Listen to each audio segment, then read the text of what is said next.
Good morning, students. Yesterday we studied about the meaning of budget and the objective of budget. Today our topic is the types of budget. There are two types of budget, that is revenue budget or capital budget. First we discuss about the revenue budget. Revenue budget is the account of government revenue or government expenditure.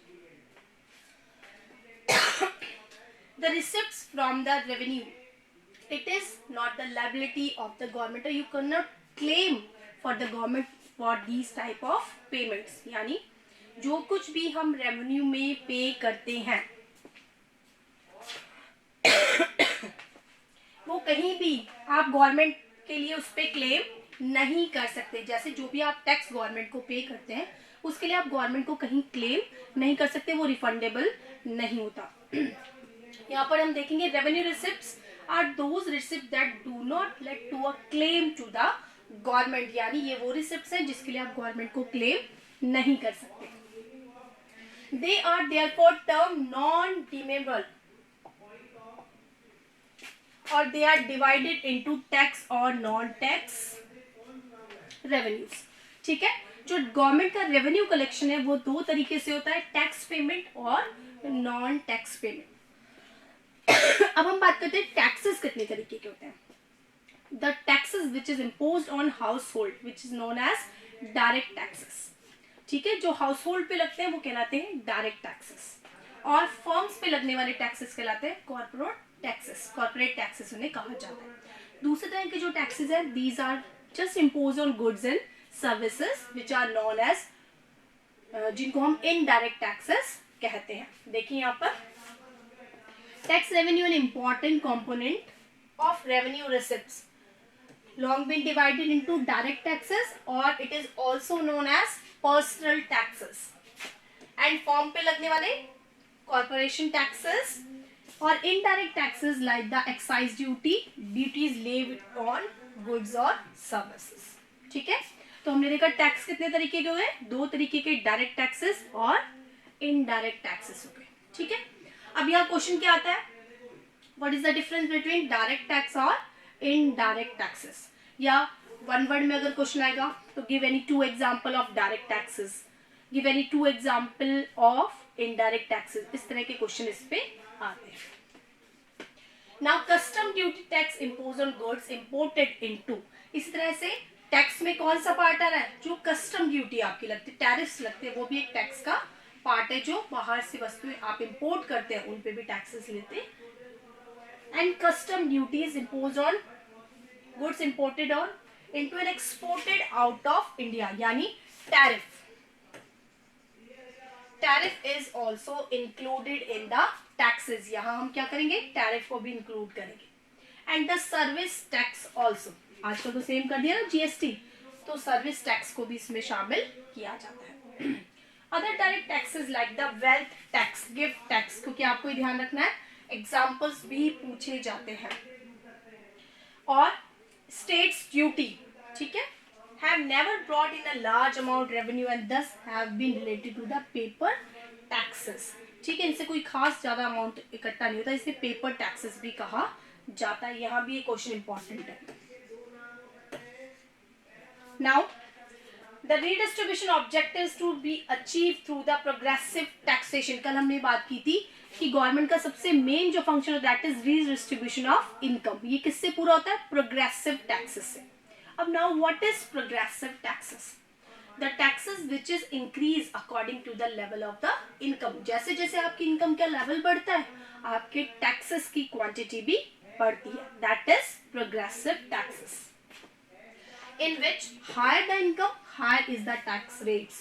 Progressive tax किसे कहते हैं, जिसमें income अगर ज्यादा है तो tax की rate भी क्या होगी, ज्यादा होगी. Firms are taxed on the proportional basis, where the tax rate is particular proportion of the profit. ठीक है, और जो कॉर्पोरेट पे टैक्सेस लगते हैं वो उनके प्रॉफिट बेस होते हैं. जिस प्रपोर्शन में प्रॉफिट हुआ है उसी प्रपोर्शन में टैक्सेस लेट किए जाएंगे. With the respect of excise taxes, necessities of life are exempted or taxed at low rates. यानी जो गुड्स और सर्विसेज नेसेसिटीज में आती है और लाइफ सेविंग में आती है, उन पर टैक्स की रेट क्या होती है, कम होती है। और जो लग्जीरियस गुड्स होती है उन पर टैक्स की रेट क्या होती है, ज्यादा होती है। Comfortable and semi-luxurious are moderately taxed, and luxurious tobacco and petroleum products are taxed heavily। और यही कारण है जितने भी luxurious products होते हैं, ठीक है, इन सब पर टैक्स बहुत हैवी रखा जाता है। अब सेकंड जो हमारा देख रहे हैं, हमने देखा कि जो रिसिप्ट्स में पहला था हमारा टैक्स रिसिप्ट्स, जो सेकंड है नॉन टैक्स रिसिप्ट्स।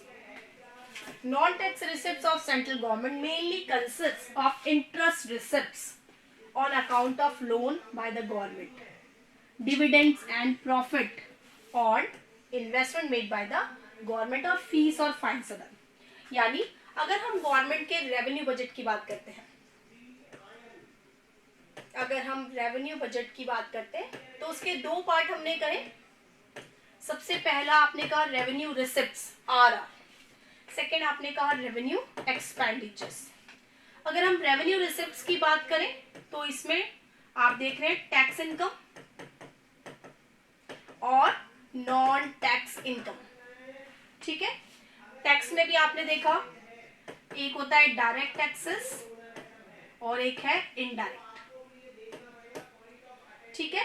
तो इस तरह से आप इसका लीनियर चार्ट प्रोग्राम भी बना सकते हैं कि जो टैक्स है वो दो तरह से डिवाइडेड है, डायरेक्ट और इनडायरेक्ट टैक्सेस। और जो नॉन टैक्स है उसमें आपने कहा फी, फाइन, गिफ्ट्स और ग्रांट्स। ये किस में आ गए, नॉन टैक्स में आ गए, जहां टैक्सेस नहीं लेकिन गवर्नमेंट को इनसे भी रेवेन्यू का कलेक्शन होता है। कौन कौन से फील्ड है, जैसे फीस। अब गवर्नमेंट फीस कहां से कलेक्ट करेगी, कहां से करेगी बताइए।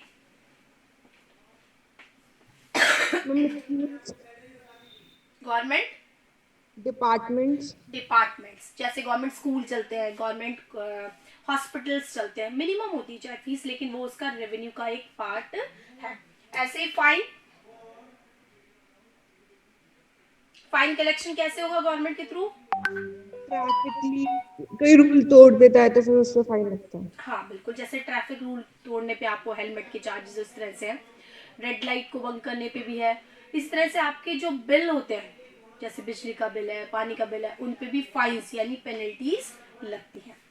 और गिफ्ट्स और ग्रांट्स, गिफ्ट और ग्रांट्स कैसे कि कभी कभी जैसे आपके जो बड़े बड़े कॉर्पोरेट हाउसेज होते हैं या बिग डीलर्स होते हैं, वो क्या करते हैं, सरकार को डोनेशंस देते हैं, या आपको अदर कंट्रीज से भी गवर्नमेंट को, पीएम को उनके जो फंड है उसमें डोनेशंस मिलती है, तो वो भी क्या हो गए, गवर्नमेंट के रेवेन्यू सोर्सेज हो गए। इसलिए इसे हमने कहा नॉन टैक्स इनकम कहा, या नॉन टैक्स रिसिप्ट्स में उसे शामिल किया। ठीक है, ये समझ में आ गया, यहां तक क्लियर हो गया रेवेन्यू रिसिप्ट तक। Yes ma'am. Okay, now the cash grants in aid. अब कभी कभी क्या होता है, गवर्नमेंट को एड भी मिलती है, ठीक है ना। अभी मैंने आपसे बात की कि वो एड क्या हो सकती है, या तो हो सकता है कि वो डोमेस्टिक हो, देश के अंदर भी बहुत सारे कॉर्पोरेट हाउसेस ऐसे होते हैं जो गवर्नमेंट को एड करते हैं, ग्रांट करते हैं, और कभी कभी हमें फॉरेन अफेयर्स से भी ग्रांट्स मिलती है, तो उसको भी हमने किस में शामिल किया, नॉन टैक्स मैटर में। अब हम बात कर रहे हैं कैपिटल रिसिप्ट्स की। अभी हमने बात की थी रेवेन्यू रिसिप्ट्स की, अब हम बात कर रहे हैं कैपिटल रिसिप्ट्स की। The government also receive money as a way of loan from the sale of its assets, ठीक है। कभी कभी गवर्नमेंट को क्या होता है, लोन लेना पड़ता है, क्योंकि आपको पता है most of the developing Nations जिनका बजट हमेशा क्या होता है, डेफिसिट बजट बनता है, उनके एक्सपेंडिचर्स हमेशा उनकी इनकम से ज्यादा होते हैं, तो गवर्नमेंट कैसे पूरा करेगी, in the way of loan. तो गवर्नमेंट को क्या करना पड़ता है, अपनी एसेट्स पे लोन लेना पड़ता है। Loan will have to be return to the agency from which they have been borrowed. और ये लोन जब लेते हैं तो एक टाइम पीरियड के बाद आपको उन एजेंसीज को लोन वापस रीपेमेंट भी करना पड़ता है। दस दे आर क्रिएट लाइबिलिटीज, ठीक है, क्योंकि रेवेन्यू रिसिप्ट में कोई लाइबिलिटीज नहीं थी, आपने पैसा ले लिया, आपकी कोई लाइबिलिटी नहीं है, लेकिन यहाँ जो कैपिटल रिसिप्ट्स है उसमें गवर्नमेंट की लाइबिलिटीज पाई जाती है। आपने पैसा लिया तो एक समय के बाद आपको लोगों को वापस करना है। Sale of government assets like the share in public sector. अब देखिए सेल ऑफ, ठीक है, तो शेयर और बॉन्ड के रूप में जो पब्लिक अंडरटेकिंग डिपार्टमेंट है उनके शेयर मार्केट में इशू किए जाते हैं, जिसके थ्रू भी गवर्नमेंट लोन लेती है। ये देखिए एक चार्ट आपको सामने दिखाई दे रहा है स्क्रीन पर, दैट इज गवर्नमेंट बजट का ही दे रखा है इसने, कि गवर्नमेंट बजट के दो टाइप हैं। सबसे पहला इसने कहा रेवेन्यू बजट, जो हम ऑलरेडी पढ़ चुके हैं। रेवेन्यू बजट में हम देख रहे हैं कि रेवेन्यू रिसिप्ट्स और रेवेन्यू एक्सपेंडिचर्स। रेवेन्यू एक्सपेंडिचर्स में हमने देखा टैक्स रिसिप्ट्स और नॉन टैक्स पेमेंट, ठीक है। नॉन टैक्स में आपके फीस, फाइन्स, गिफ्ट, ग्रांट्स आ जाएंगे, और टैक्स पेमेंट साइड में आपका क्या आ जाएगा, डायरेक्ट और इनडायरेक्ट टैक्सेस। ऐसे ही रेवेन्यू एक्सपेंडिचर, जब आपने रेवेन्यू कलेक्शन किया तो उसको खर्च कहाँ कहाँ कर रहे हैं, तो रेवेन्यू एक्सपेंडिचर दो तरीके का होता है, एक होता है प्लान और एक होता है नॉन प्लान। प्लान मतलब आपको पता है कि गवर्नमेंट को यहाँ से ये इनकम हुई, तो गवर्नमेंट ने एक प्लान किया कि उसे कहाँ कितना खर्च करना है, एजुकेशन पे कितना खर्च करना है, सोशल सिक्योरिटी पे कितना खर्च करना है। लेकिन कुछ ऐसे खर्चे होते हैं, हमारे घर में भी ऐसे होते हैं, जो नॉन प्लान होते हैं। ठीक इस तरह से गवर्नमेंट के साथ भी होता है। तो जो गवर्नमेंट के एक्सपेंडिचर्स है उसमें प्लान और नॉन प्लान दोनों ही तरह के एक्सपेंडिचर्स आएंगे। अभी हम बात करें कैपिटल बजट की, तो कैपिटल बजट के भी दो ही पार्ट्स हैं। फर्स्ट पार्ट है कैपिटल रिसिप्ट और सेकंड है उसका एक्सपेंडिचर। उसके एक्सपेंडिचर के भी वही सेम पार्ट हो जाएंगे, प्लान और non plan. Now the disinvestment in total amount, अब हमने क्या किया कि जितने शेयर और गवर्नमेंट के शेयर और बॉन्ड्स थे उन्हें क्या किया, मार्केट में सेल किया, तो हमें क्या मिला, गवर्नमेंट को लोन मिला। And the reduction of the total amount of financial assets of the government, all the receipts of the government which create the liabilities reduce the financial assets are term as capital receipts. यानी वो सभी पैसा जो government आपसे लेती है वो government की क्या हो जाती है, लायबिलिटीज हो जाती है, क्योंकि एक समय के बाद उसे वो रिटर्न करना है। When government take fresh loan, it will means to future loan. These will be return and interest will be paid on these loan. अगर आप लोन लेते हैं तो आपको पता है कि वो लोन आपको एक टाइम पीरियड के बाद वापस देना है और इंटरेस्ट भी पे करना है। तो ये क्या हो गई, गवर्नमेंट की अभी तो एसेट है, अभी तो ले रहे हैं, और लायबिलिटीज भी है क्योंकि एक समय के बाद आपको वो वापस करना है।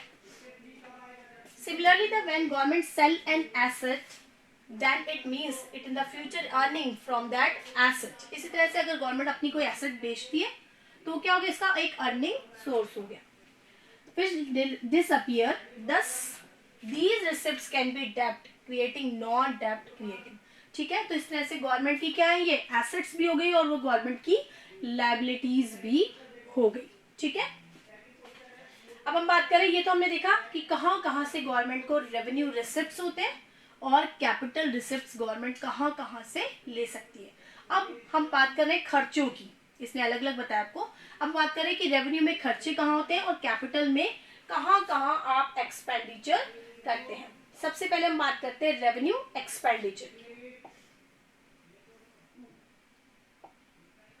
Revenue expenditure is the expenditure incurred for the purpose of creation of physical and financial assets. ठीक है, अब रेवेन्यू जो एक्सपेंडिचर्स किए जाते हैं वो किस लिए किए जाते हैं, ताकि एसेट्स खड़ी की जा सके। कैसी एसेट्स होनी चाहिए, वो फिजिकल और फाइनेंशियल एसेट्स को बिल्डअप करने के लिए the government is just doing there expenditure in the revenue side of the central government. It relates to those expenses incurred the normal functioning of the government. ये वो expenses हैं जो government के normal function है, ये तो government को department को करने ही पड़ते हैं। And various service and interest payment on the debit incurred by the government and the grants given by the state government given to the state government and other parties. ठीक है, अब central ministry को कुछ खर्चे ऐसे करने पड़ते हैं जो गवर्नमेंट करती है। फॉर एग्जांपल उसने कहा कि स्टेट को कोई डोनेशन दी या कोई गिफ्ट दी, कोई ग्रांट दी, तो सब क्या हो गए, उसके खर्चे हो गए। तो ये रेवेन्यू एक्सपेंडिचर्स में ये कैसे हो गए, प्लान एक्सपेंडिचर। राज्य सरकार को सहायता दी जाती है ना, वो सब कैसे हो गए, प्लान में इतना तो खर्चा हमें करना है। Budget documents classify total expenditure into two types, plan or non-plan.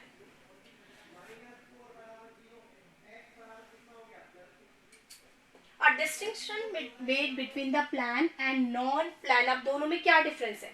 According to this classification, plan revenue expenditure relate to the central plan, which is known as 5-year plans. यानी प्लान एक्सपेंडिचर में क्या आएगा कि जो आपने planning बनाई है 5 year के लिए, उन 5 इयर्स में आप किन किन सेक्टर्स पे कितना खर्च करेंगे. ठीक है, ये क्या हो गया आपका, ये दैट इज योर प्लान, क्योंकि आपने पहले से प्लान बनाया कि आने वाले 5 सालों में गवर्नमेंट यहाँ यहाँ ये खर्च करेगी.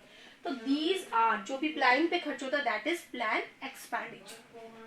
And the central assistance of state and union territory plans. Non plan expenditures में क्या होता है, more important component of revenue expenditures, cover a vast range of general, economic and social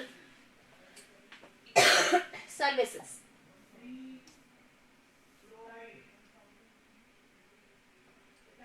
अब नॉन प्लान में क्या दे रहा है आपको, the main items of non plan expenditures are interest payment, defence services, subsidies, salaries and pensions. ठीक है, plan में तो क्या किया, जो 5 ईयर प्लानिंग में आपने जो सोचा, जिन जिन सेक्टर्स में वो खर्च किया, दैट इज प्लान एक्सपेंडिचर. और जो नॉन प्लान एक्सपेंडिचर की बात करें, उसमें हमने क्या देखा, डिफेंस. ठीक है, आपको थोड़ी पता था कि चाइना से हमारा अचानक ऐसी स्थिति आएगी, तो हमें डिफेंस पे कभी ज्यादा खर्च करना पड़ता है और कभी हम कम करते, that is non plan. Subsidies, subsidies आपको नहीं पता होता कि सब्सिडीज इस साल कितनी देनी पड़ेगी, कभी हम ज्यादा देते हैं और कभी कम, according to the production level और the condition of economy. Economy की जैसी कंडीशन है उसके अकॉर्डिंग ही टैक्सेशन होता है, उसके अकॉर्डिंग ही सब्सिडीज दी जाती है. ऐसे ही पेंशन प्लान्स और सैलरीज, ये कैसे नॉन प्लान एक्सपेंडिचर्स में शामिल किए जाते हैं. Interest payment on the market loan, market से जो आपने लोन लिया उस पर जो इंटरेस्ट पे किया. एक्सटर्नल लोन्स, अब एक्सटर्नल कौन से, जो आपने वर्ल्ड बैंक वगैरह से लिए हैं. And from the various reserve funds constitute in the single largest component of non plan. ये सब किस में आते हैं, नॉन प्लान, क्योंकि आपको थोड़ी पता होता है कि हम लोन लेंगे. ठीक है ना, ये तो जब हम बजट बनाते हैं आने वाले फाइनेंशियल ईयर के लिए, तब हमें पता चलता है एंड में कि हमारे एक्सपेंडिचर्स तो ज्यादा हो गए और हमारे टैक्स से होने वाली इनकम क्या हो गई, कम. उस समय हमें कुछ लोन तो अपनी एसेट्स पे डोमेस्टिक लेने पड़ते हैं और कुछ हमें फॉरेन अफेयर्स से लेने पड़ते हैं. तो that is come under the non plan expenditure. ये किस में आते हैं, नॉन प्लान में आएंगे. Defence expenditure is committed expenditure in the sense of given the national security concern. इसी तरह से क्या होता है, जो डिफेंस पे किया जाता वाला खर्च होता है वो कैसा होता है कि जो देश की सिक्योरिटी के लिए बहुत ज्यादा इंपॉर्टेंट है. Subsidies are providing implicit subsidies through the underpricing of the public goods and services like the education और हेल्थ. इसी तरह से सब्सिडीज दी जाती है. ठीक है, अभी जैसे राइट टू एजुकेशन आप देख रहे हैं, ये एक फैसिलिटीज है जिसमें जो स्टूडेंट है वो प्राइवेट स्कूल्स में भी पढ़ सकते हैं जो बिलो पॉवर्टी लाइन है. ठीक है, उनका पेमेंट कौन कर रहा है, गवर्नमेंट कर रही है. ठीक है, तो इस तरह से ये क्या दिया रहा है, एक पेमेंट कौन कर रहा है, गवर्नमेंट. तो गवर्नमेंट के किस में आ गया, नॉन प्लान एक्सपेंडिचर्स में उसे शामिल किया गया, क्योंकि एजुकेशन पे होने वाले ये खर्चे हैं.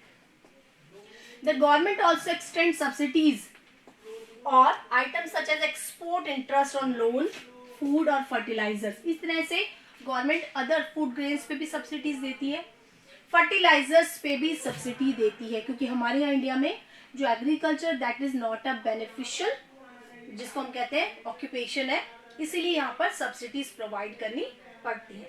The amount of subsidies as per the GDP 2.02, हमारी पूरी जीडीपी नेशनल इनकम का 2.2% हमें क्या देना पड़ता है, सब्सिडीज देनी पड़ती है.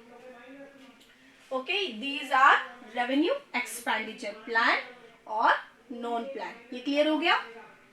Yes ma'am.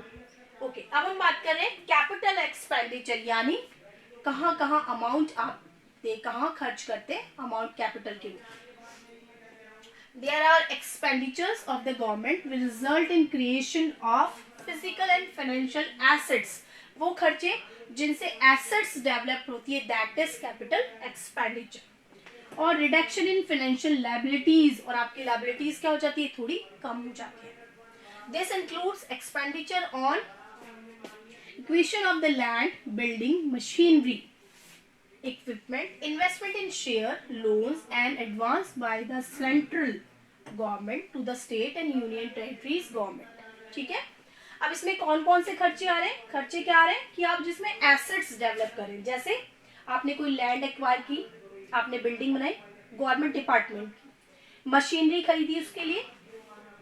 इसी तरह का इन्वेस्टमेंट जो सेंट्रल गवर्नमेंट स्टेट गवर्नमेंट को देती है और यूनियन टेरिटरीज को देती है, ये सब कैसे कहलाएंगे? Capital expenditures. Public sector enterprises and other parties. Capital expenditure is also categorise as plan और नॉन प्लान. जैसे हमने देखा था रेवेन्यू एक्सपेंडिचर को हम प्लान नॉन प्लान में डिवाइड करते हैं, ऐसे ही कैपिटल एक्सपेंडिचर को भी हम 2 पार्ट्स में डिवाइड करते हैं, प्लान और non plan. Plan capital expenditure कौन कौन से हैं? It's revenue counter part related to the central plan और the central assistance for the state and union territories plan. अब प्लान एक्सपेंडिचर्स कौन कौन से? जो उन्होंने अपने स्टेट, सेंट्रल गवर्नमेंट ने अपने स्टेट और यूनिटरी टेरिटरीज के लिए पहले से सोचा हुआ है कि इतना कैपिटल फॉर्मेशन वहां पर करना है. और नॉन प्लान की बात करें हम, तो नॉन प्लान कवर्स, अगर हम बात करते हैं नॉन प्लान्स की, तो नॉन प्लान में हम देख रहे हैं, नॉन प्लान में देखिए, non plan expenditures covers the various general social and economic services provided by the government. ये वो सर्विसेज हैं जो गवर्नमेंट आपको प्रोवाइडेड करती है. देखिए यहाँ पे, the budget is not merely the statement of receipt and expenditure since independence with the launching of 5-year plan. ठीक है. बजट कैसे बनना स्टार्ट हुआ कि हमने 5-year प्लान लॉन्च किए, तो उसके लिए हमने क्या किया, अपने इनकम सोर्सेज को जनरेट किया. It has become a significant national policy statement. ये देश की एक पॉलिसी स्टेटमेंट है क्योंकि इसमें हम इनकम और एक्सपेंडिचर्स का स्टेटमेंट रखते हैं. It has been argued, reflect and shape and it turn the shape by the country's economic life. जिस तरह का आपका बजट होगा, देश का इकोनॉमिक स्टैंडर्ड भी उसी तरीके का होगा. Along with the budget, 3 policy statements are mandated by the Fiscal Responsibility and Budgetary Management Act, which is known as FRBMA. Full form क्या है इसका? फिस्कल रेस्पॉन्सिबिलिटी, 1 नंबर में क्वेश्चन आता है, and budgetary management act which is implemented in 2003.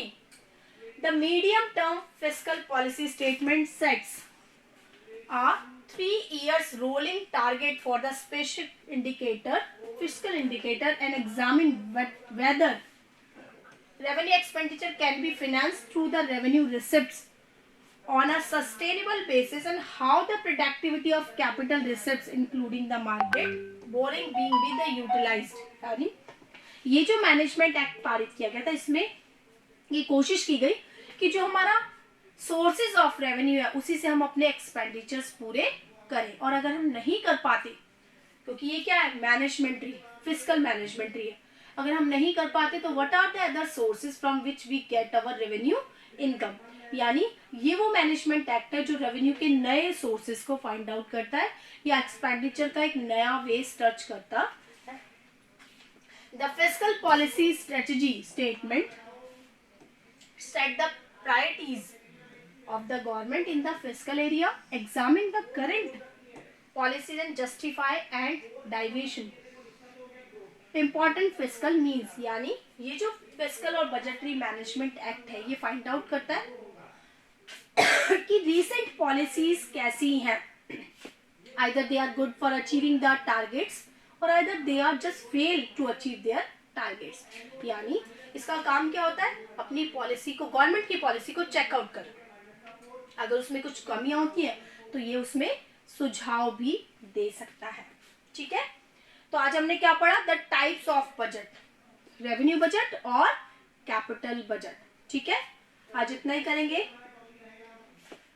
ये समझ में आ गया ना बेटा आपको कनिका? Yes, चलो ma'am. ठीक है, आज इतना ही करेंगे ना, फिर कल उसको कंप्लीट करें टाइप्स ऑफ बजट में बैलेंस बजट को। Okay Okay, ma'am. Okay, have a nice day, thank you. Nice day, ma'am. Nice to